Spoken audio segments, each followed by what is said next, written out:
So this is a video about doing active switch cross-ups in BBTAG. First, let me give you a demonstration. Note you can see my inputs at the top of the screen.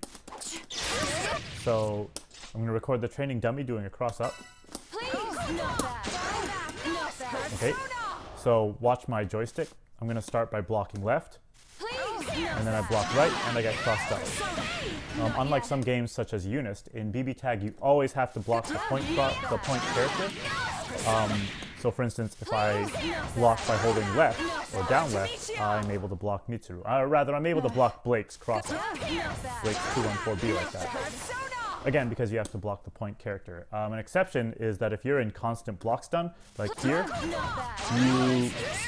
it doesn't matter which way you block. In fact, you don't have to block. Mitsuru's assist gets blocked automatically because I'm already blocking. You do have to block high-low correctly, though.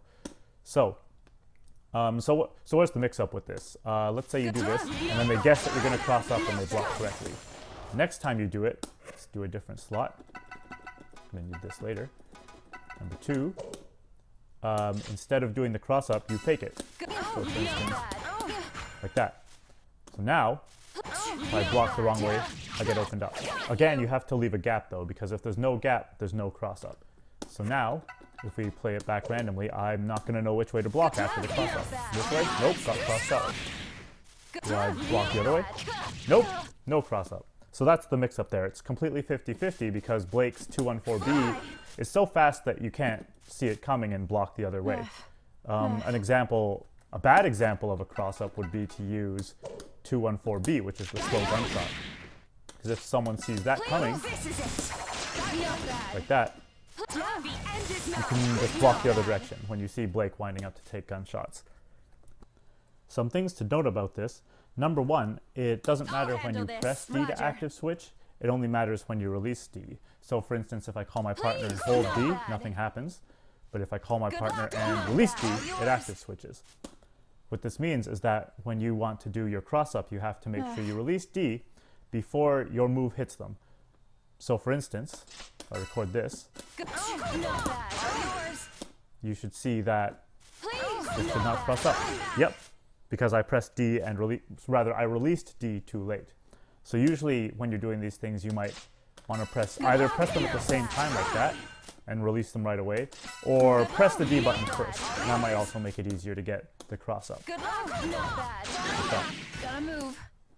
Second, you have to make sure you leave a gap. So for instance, if I record this, let's see if there was actually a gap there. Nope. You can see I actually let go of the joystick and it didn't hit me. So make sure you delay your attack long enough that there's actually a gap so that it will actually cross up.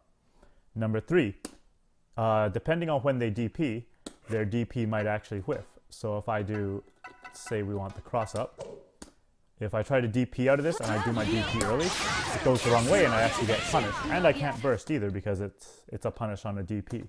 But if they DP late enough, they can hit your new point character. Some DPs, such as Carmine's, will hit on both sides, and in that case it doesn't matter whether they DP early or late, they're going to hit both characters. Something else important is to pick moves to active switch with that you can combo off of, preferably without spending any meter or without going into cross combo. So for instance, if I wanted to do a low with Blake, such as her 2C, and I try to active switch, I won't be able to get a combo from it. Like that. So that's not a good choice. Another example would be her 236A gunshots. If I wanted to, I can combo from that fine if I active switch. Yeah, like that.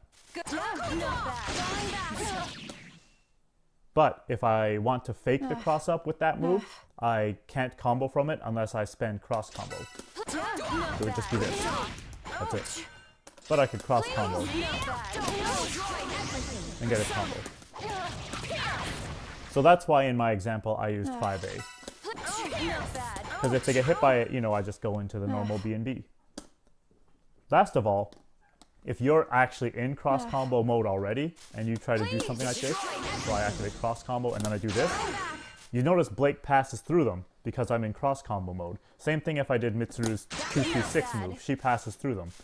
Now this is good for setting up a sandwich like I did there, but if you're already in a sandwich like this, using these moves causes you to leave the sandwich, or like that. So in this case, it's better to choose something else that, you know, will keep the sandwich going, such as with Mitsuru, forcible back B. Or with Blake, I could do jump C, or, you know, 5A, 5B, or with Blake, 5BB. Oh, a little bit of a mistake there. Hold this so that they don't get pushed through. You might also want to hold the partner button so that the partner doesn't cause them to get stuck in block stun. And again, if it's tight block stun, there's no mix-up.